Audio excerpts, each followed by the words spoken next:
Well, welcome to the workshop, also known as the messy area that I do things in.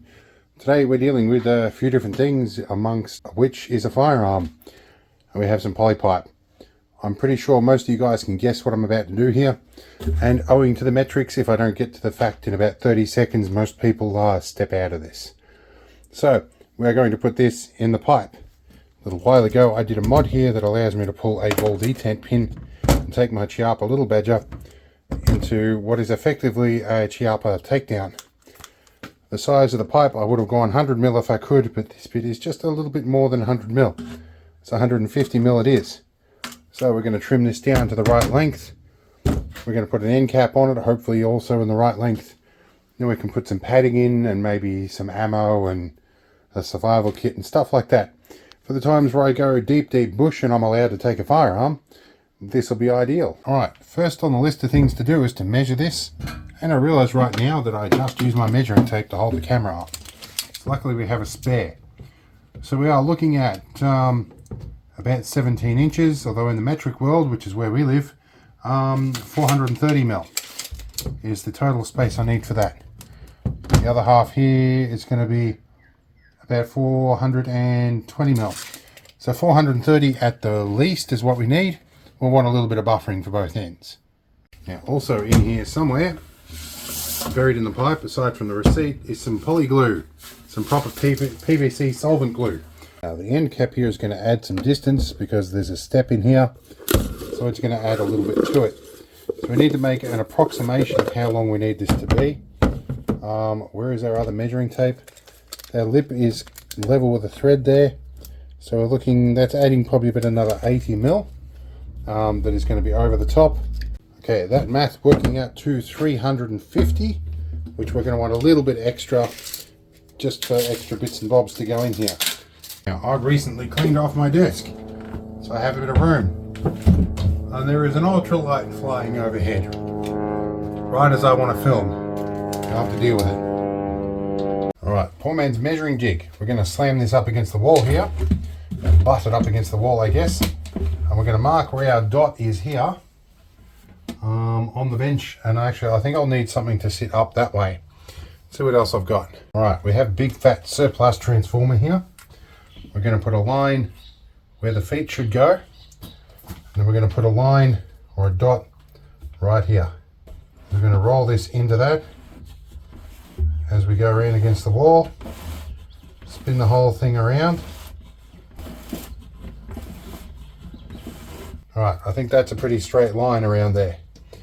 Alright, now at this point I could use any one of the power tools I've got hiding under there. But I think, being as I have brand new hacksaw blades, I might get a better level of control with this. I'll be less likely to cock it up. A few moments later. Alright, well I've done worse cuts before. I was a little bit behind it, but that's alright. At least it's fairly even. Now somewhere I have a deburring tool. No idea, unless... Is that it somewhere? That's my long lost deburring tool. Awesome. I bought a whole new one of these to replace this. This has got a little swiveling blade here. I'm going to run around the inside of that and clean it up.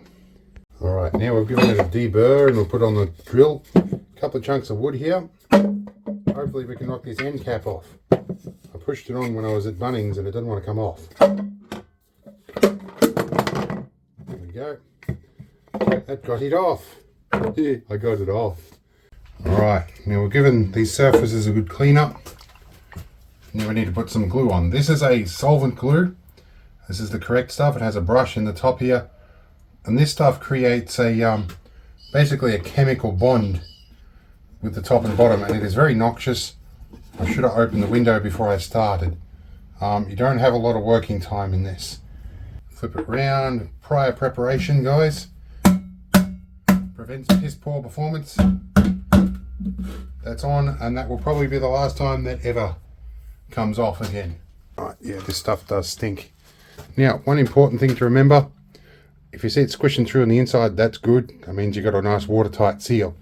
Took a disposable rag here and gave it a bit of a wipe though. Anyway, that's what we want. We want it to be watertight. Now, while the glue is wet enough to be a problem, we're going to dump this in here and hopefully get it covered in glue. Will it fit? It does, and it hangs out the top a little bit, as we predicted. Now we're going to test fit our collar on the top here and see if we measured right. Now, ideally I should have tested this before gluing that end cap on, but the end cap's only $5. This collar was something like 18 or something. Right, beautiful. That fits just nicely. So we'll rip that off, we'll glue it and then put it back on. Alright, so that one's on and glued and wiped down. And yes, there are some schools of thought that say you put glue on both sides of the poly. It's always worked pretty well for me to do this. So we're not dealing with extremes here, we just want to keep some water out of it. I did have to put these 2 chunks of wood in there, put the lid on and shake it to get that ring off. I put it on too tight.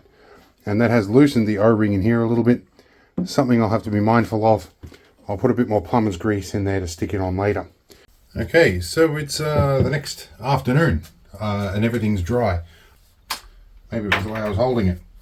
Okay, so our butt goes in and the main event goes in quite nicely, and that will go on quite well. And there's a little bit of room for some padding top and bottom.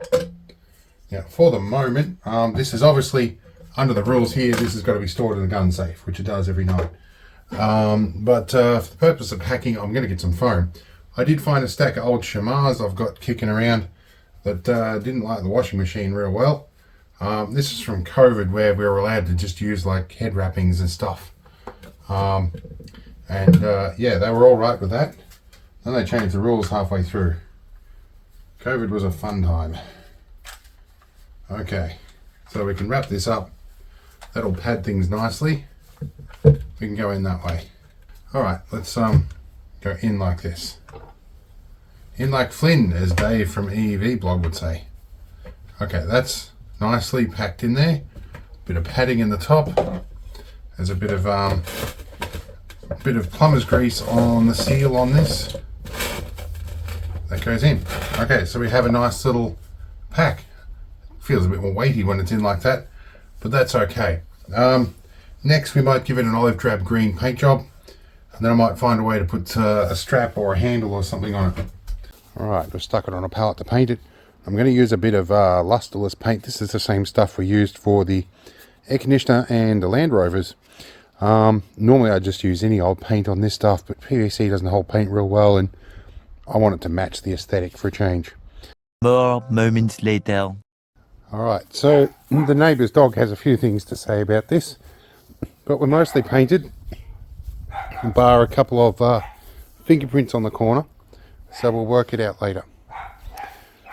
Let it dry, we'll give it a quick little touch up.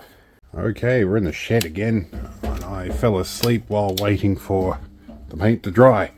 Probably a good thing because I didn't really sleep last night, so a little bit tacky, but it feels pretty much right. That looks pretty good actually.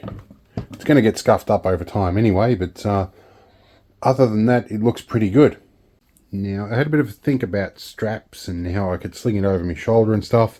And I found this. This is some like flat rope I used to make a tree hugger at some point. And I did a knot in the field just at a quick notice or a quick glance in the dark. This is why you don't put granny knots in line if you ever intend to untie them. This has taken, I had to make myself a custom rope awl and use a pair of pliers and stuff to get it this far. There was 4 of these knots in here, so if I can untie this, we might have a solution. Alright, we now have a little bit of movement in the knot. We might actually have a loosened knot. This is only half of it, but that's most of the battle there. Now we might be able to actually... This knot, I think I tied nearly 10 years ago. It's back when I was buying hammocks through 10th Wonder Hammocks. And I've still got them. I looked after them and they haven't degraded. There's our knot. Okay. This is legacy of my senior technician. He would give me knots as a kid in the car to keep me busy. Gigantic knots, and he'd hide the ends. I got very good at tying and untying knots. Has saved my bacon more than once. Now, I'm thinking there's probably just enough here that I can tie a lap around like this. I can do a shoulder strap, and then I can tie a lap around the top and do another lap, and that'll give me something to sling it over my shoulder with. The ridges, if we pick this up, the ridges on the top here might stop it sliding back. Down here, I'm not sure how it's going to go, but for a temporary solution until I find something better, that should work. Okay, I've got them on, and I've used a reef knot on the top and bottom. Holds very tightly, but is generally not quite as impossible to get undone. So this might work as a temporary solution. Alright, so turns out it's just about enough cable, or about enough cordage here. Probably put a shoulder pad up here, but it should work relatively well. I'm happy with that. I can carry it and store it and all the rest. And I'm always looking up here where my face is, but the camera's really there. One of the things with autism, eye contact is very awkward, even if it's with a camera lens. Alright, so it's time to shut down the workshop, and we'll see you in the next video. I'm going to be away for a couple of weeks, or maybe I've already been by the time you see this. I'm not sure how the schedule is going to work. We'll hopefully have some more interesting stuff from that trip as well. So yeah, subscribe, I guess, if you like it, and we'll see you in the next one.